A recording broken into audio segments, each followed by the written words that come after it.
Good morning. Good morning. What are we doing today? We are on our way to Spring Valley Trout Farm of Dexter, Michigan. Woohoo! It's so exciting. Hello and welcome to today's episode of Asian. So today we took a trip to Dexter, Michigan to a place called Spring Valley Trout Farm, which is a pay lake that me and Kirsten visited to do a little grocery shopping in the most human of ways. Yes. I've never had to catch my meal before. The most I've ever done is like point at a fish in a deli. Your dad taught you how to fish, I'm assuming? Or? So yes, my father taught me how to fish. Him and his brothers and the rest of my family grew up fishing a lot. And my mom's side of the family, my grandfather worked on a catfish farm for the majority of my life until he passed away. And that is like an integral part of my identity and my understanding of self. And catfish, man, catfish is that's my love. I love me some catfish. So I knew that by going to a pay lake we were like guaranteed to catch fish, but I was still paranoid that I was going to be the one person that ever went to a pay lake and didn't catch something. But it didn't happen! No, it didn't happen. She actually caught a fish so soon. It's so funny. Yeah, I had some trouble casting the rod. I have to unhook. Yeah, flip that. Catch the line. Don't let the line fall. I don't remember. Oh, and then I just take it back and throw. Okay, Curse. Get in there, Curse. And we ended up with these beautiful rainbow trout. Oh, beautiful. First of all, it's just so amazing to like watch someone experience that experience. It's a bond that you get to share with a person. Like fishing is a opportunity for people to share human experience doing the most human instinctual thing, which is to hunt For predators. for predators.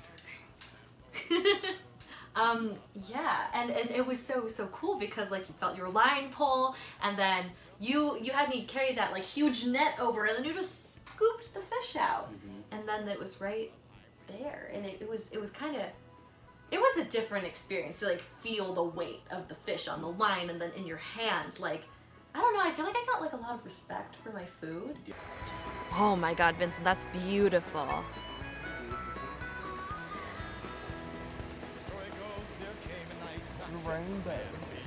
I was just amazed with how organized the facility was, and it's pretty straightforward. And they guide you through. They have an amazing staff, and everyone's really nice. And it's like the equipment's here. We have bait for you. You pay for your entrance fee. They'll come bring you extra bait if you want to continue fishing, because you do have to pay for your fish by the pound here. What did you like more, like the trout versus the catfish fishing? So, I mean, most pay lakes are catfish fishing, so that's something I'm very accustomed to. But the trout experience was so fun, because one, like, to see trout and to see trout in that like large of numbers just compiled on top of each other, and they're healthy fish. They aren't sickly fish. These are like beautiful trout that are in this well-kept pay lake.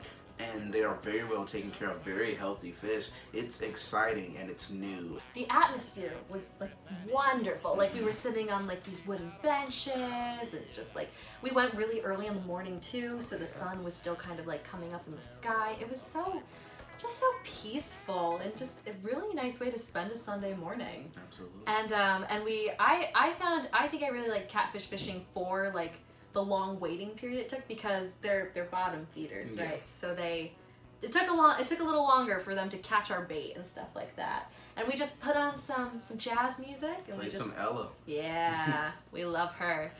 And we just reclined and we just waited. So we caught all our fish. We had 2 buckets of catfish and trout, and they prepared them for us. Yes, and it was such a cool process because they of course weigh your fish, and then they ask you if you want it to be deboned and filleted, or if you wanted to keep the heads and not keep the heads. I kept the head because it's very Asian to keep the head and tail of a fish. Except for catfish. She tried to keep a head of a catfish, and I'm telling you, you just don't want that. I didn't know it was unsanitary. Yeah. And then after we got our fish cleaned and we took them, we were taking them home, we saw a beautiful farmer's market. Sweet corn. So we cornfield. we made a spontaneous detour detour into this farm because we saw a sweet corn sign and Vincent couldn't help himself. I'm sorry. There is cabbages growing in the back. Look at that cabbage patch back there. Aww. Oh my goodness, it looks so good. You're on Candy camera.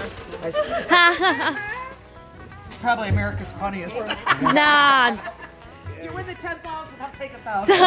of course. Bye. Now, I didn't know this was a tradition, but Vincent got very excited about this. We passed an A&W diner. And people, let me just be clear. It's not just an A&W. It is a drive-in A&W, like the old school A&W setup where you pull up, you turn on your blinkers, a person comes out to your car, hands out menu, just like the old school American diner. We got like massive root beer floats and cheese curds. Cheese curds. Cheese curds! Cheese curds. So now we're about to hop into the kitchen and cook up these fish with our Asian and Southern twists and see what becomes of it. See And what we happens. have some exciting stuff for you. Definitely. Bye! Bye!